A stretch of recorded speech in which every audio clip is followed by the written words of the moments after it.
자, 이 영상 강의에서는 관성력에 대해서 설명을 할 거예요. 학습 목표로는 1번입니다. 관성좌표계와 가속좌표계를 구별하여 설명을 할 수 있다.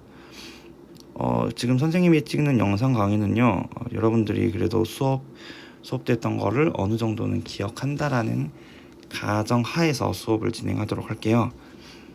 관성좌표계의 대표적 예시로 선생님이 이제 곡일동 엘리베이터 밖에서 둘리의 움직임을 관찰하는 곡일동으로 소개를 했었고, 가속좌표계는 이렇게 가속 운동하고 있는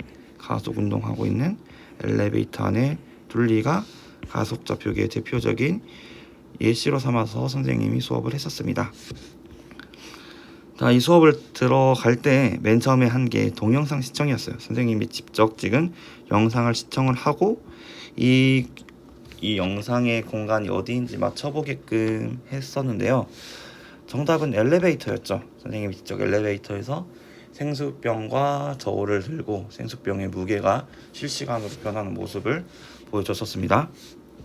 이제 이거를 왜 도대체 생수병의 질량이 변하지 않았는데 무게 측정이 달라지는지를 선생님이 정량적으로 설명을 했어요. 2번 같은 경우는 외부 관찰자 시점 곡일동, 즉 여기 이렇게 곡일동이 이렇게 있고 둘리가 아니라 물병으로 바꿀게요. 물병의 무게가 왜 변할 수 있는지에 대해서 한번 분석을 해보겠습니다.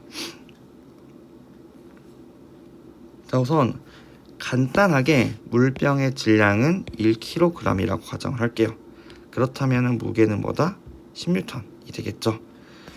자, 그래프는요, 곡일동이 이렇게 엘리베이터를 봤을 때 0에서 2초간 4만큼 증가했어요. 가속도는 뭐다? 가속은 2m/s 제곱만큼. 자, 이쪽 여기는 가속하지 않고 등속 운동하고 있고요. 다시 4초에서 6초는 감속하고 있죠. 이때 가속도는 -2m/s 제곱이 되겠습니다. 이제 표를 메워 볼 건데요. 둘리의 무게는 변함이 있어야 해요, 없어야 해요? 질량이 변하지 않기 때문에 어디서든 10N이 나와야 해요. 자, 네, 보면요, 알짜 힘이 0에서 2초 동안 무엇이 나와야 하느냐. 지금 보면은 0에서 2초간 물병은 윗 방향으로 2m/s 제곱만큼 가속하고 있어요. 즉 알짜 힘이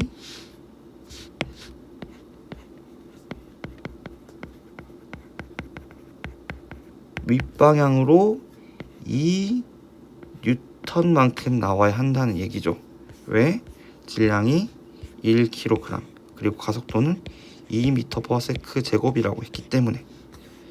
자, 근데 보시면은 중력이 얼마예요? 중력이 10N이야. 알짜 힘이 어떻게 해야 윗방향으로 2가 나오겠어요? 여기 저울이 물병을 밀어내는 힘이 얼마만큼이다? 12N만큼이다. 그래서 알짜 힘이 2N이라면은 저울이 측정한 힘은 뭐가 돼야 된다? 12N이 돼야 돼요.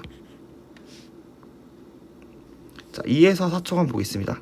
2에서 4초는 물체가 가속 운동하고 있지 않아요. 알짜 힘이 뭐다? 0이라는 얘기입니다. 그렇다면은 무게가 10N, 밀어내는 힘은 무엇이 돼야 한다?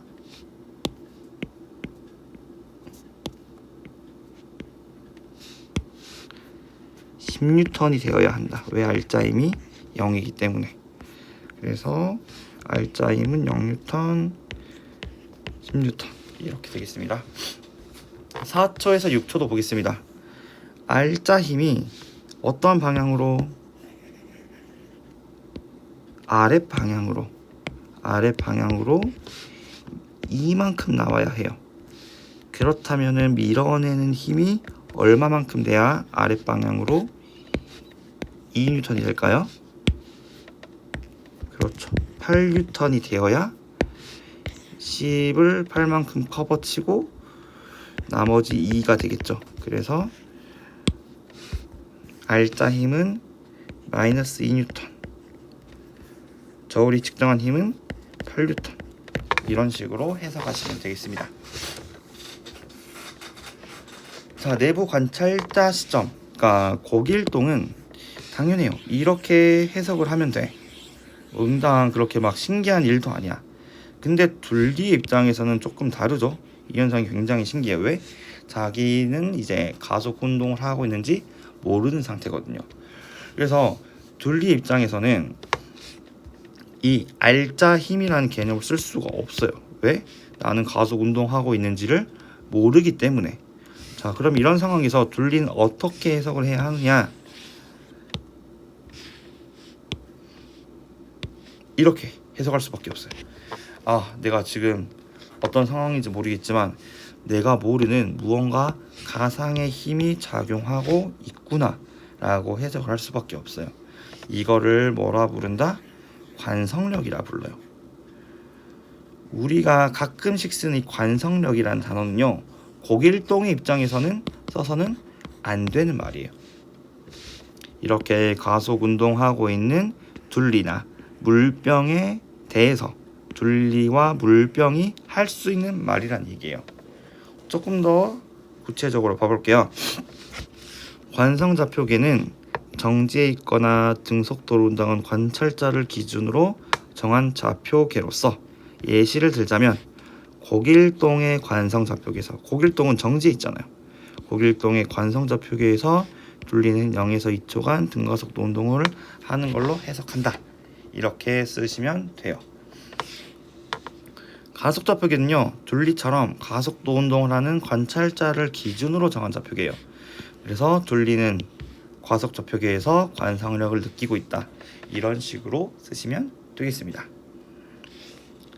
자, 앞서 얘기했지만 관성력이라는 것은요, 가속좌표계 고길동의 입장이 아니라 둘리 입장에서 물체가 관성에 의해 경험하는 가상의 힘을 얘기해요.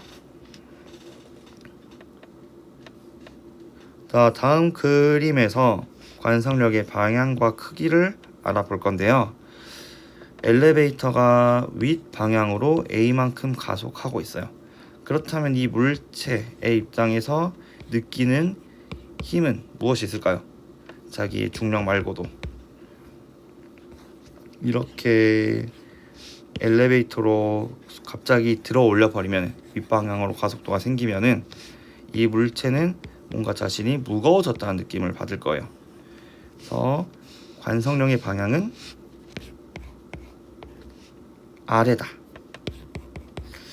그러니까 경험적으로도 해석할 수가 있는 부분이고, 이게 잘 인지가 안 된다면은 여기 이거를 참고해도 괜찮아요. 요거 관성력이 이만큼 더 생겼잖아요, 그렇죠? 아랫방향으로 이만큼 더 생겼죠. 그래서 관성력의 방향은 밑에 방향이다. 가속도가 위일 때 관성력의 방향은 아래로 작용하고 있고요. 관성력의 크기도 한번 알아볼게요. 자, 우리 여기서 관성력의 크기, 지금 물병의 입장에서 R자임 같은 게 인지가 안 되는 상황에서 2N을 뭐로 봐야 돼요? 관성력이라고 봐야 돼요. 아, 분명히 내 무게는 10N인데 왜 12N으로 나오고 있지? 2N이 어디서 나온 거지? 아, 가상의 힘이구나. 이렇게 연결이 되는 거니까요. 자, 근데 2N은 다시 또 어떻게 해석할 수가 있느냐? 가속도가 2였죠. 그리고 물체 질량은 1이죠. 이 두 개의 곱과 이 관성력 2N이라는 게 일치하고 있죠. 그래서 관성력의 크기는 질량 곱하기 이 물체가 가속하는 정도를 곱해 주시면 되겠습니다. 이해될까요? 나에서도 보겠습니다.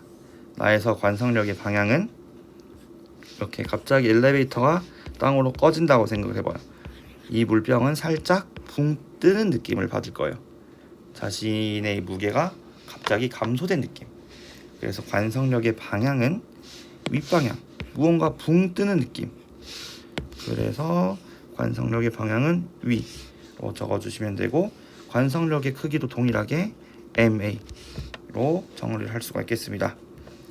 자, 관성력의 방향은 가속 좌표계의 가속도 방향과 어떠다? 반대다. 이렇게. 자, 그리고 관성력의 크기는 두 개 다 MA로 동일했죠. 자, 이제 2번과 3번을 한 큐에 표현할 거예요. 관성력은 가속도의 방향과 반대죠. 가속도의 방향과 반대예요. 그렇다면은 마이너스 A가 들어가면 되고요. 그리고 관성력의 크기가 둘 다 MA였기 때문에 여기에 M을 붙여주시면은 2번과 3번의 정보가 다 들어간 식으로 표현할 수가 있겠습니다. 자, 둘리가 본 현상과 비슷한 사례가요. 둘리는 이제 직선으로 가속 운동하는 케이스였습니다. 물리 2에서는 이렇게 직선 운동만 다루지 않고 2차원 운동 다루고 있죠. 그래서 2차원 운동 중에서 관성력으로 설명할 수가 있는 게 크게 두 가지, 원심력이랑 코리올리가 있고, 선생님은 수업을 통해서 원심력이 무엇인지 코리올리가 무엇인지를 설명을 했었습니다. 자, 원심력, 관성력의 예시 1번으로 원심력을 먼저 보겠습니다. 외부 관찰자 시점에서요. 그러니까 어떠한 영상을 봤냐면은 정지훈 가수 B거든요. 이 B가 공군 훈련을 받으면서 이제 비행기의 급격한 가속을 이겨내기 위해 하는 훈련을 정지훈이 받고 있었어요. 자, 어떤 훈련이었냐면은 이렇게 어떠한 이렇게 생겨먹은 기계 안에 탑승을 해가지고 얘를 뺑뺑이를 돌리는 거야. 자, 근데 이때 이제 정지훈이 원운동을 하잖아요. 우리 원운동을 할 때 필요한 게 뭐다? 그렇죠. 이렇게 안 방향으로, 이 원의 중심 방향으로 잡아 당겨주는 구심력이 필요해요. 이때 어떤 게 구심력의 역할을 할 수 있을까요? 여기 정지훈이 닿아 있는 여기 이 등받이가 정지훈을 이만큼 밀어서 구심력 얼마만큼? F만큼이라고 가정할게요. F만큼의 구심력을 받아서 정지훈이 원운동을 할 수가 있는 겁니다. 자, 이렇게 해석할 수가 있겠죠. 구심력 하나만으로 설명할 수가 있습니다. 자, 근데 정지훈의 입장에서도 한번 살펴볼게요. 자, 정지훈의 입장은 자신이 원운동을 하고 있는지 안다, 모른다? 몰라요. 몰라. 근데 분명히 이 등받이가 정지훈을 F만큼의 힘의 크기로 밀고 있단 말이에요. 근데 정지훈은 양옆으로 움직이지 않는다. 힘의 평형이란 힘이 평형하다는 얘기겠죠. 무언가 힘 때문에. 자, 이 무언가의 힘을 어떻게 해석한다? 관성력으로 주는 거예요. 무언가의 얼마만큼 크기? F만큼. 관성력. 자, 원운동하고 있기 때문에 이 관성력을 원심력으로도 표현할 수가 있겠죠. 관성력의 종류 중 하나, 원심력. 그리고 이거도 마찬가지로 구심력. 구심력은 아니고 그냥 미는 힘. 등받이가 정지훈을 미는 힘 F와 원심력이 동일한 상황입니다. 자, 선생님이 시범 실험을 보여줬을 거예요. 이렇게 컵에다가 물을 담고 탁구공을 띄워서 냅다 돌렸을 거야. 그랬더니 탁구공이 떨어지지 않았다. 이것도 이제 위에 거랑 일맥상통한 내용이기 때문에 굳이 설명하지는 않겠습니다. 간단히 얘기를 하자면은 떨어지지 않는 이유는, 외부 관찰점에서 떨어지지 않는 이유는 떨어지기 전에 오른쪽으로 이동하기 때문에, 빠른 속도 오른쪽으로 이동하기 때문에 떨어지지 않는 자연스러운 현상이었고요. 근데 이제 이게 내부 관찰자 시점에서 진짜 신기하거든요. 이렇게 이제 내가 세상과 거꾸로 있는데도 내 머리카락이 올라가지 않으며 탁구공이 떨어질 기미가 보이지 않는다는 게 굉장히 신기한 건데, 이거 어떻게 해석할 수 있겠어요? 얘가 원운동을 하고 있기 때문에 이 탁구공 입장에서는 관성력을 받는 거죠. 이 구심력과 반대 방향으로. 그래서 얘가 이제 충분히 중력을 커버칠 수 있기 때문에 떨어질 기미가 보이지 않는다. 이렇게 해석을 하셔도 되겠습니다.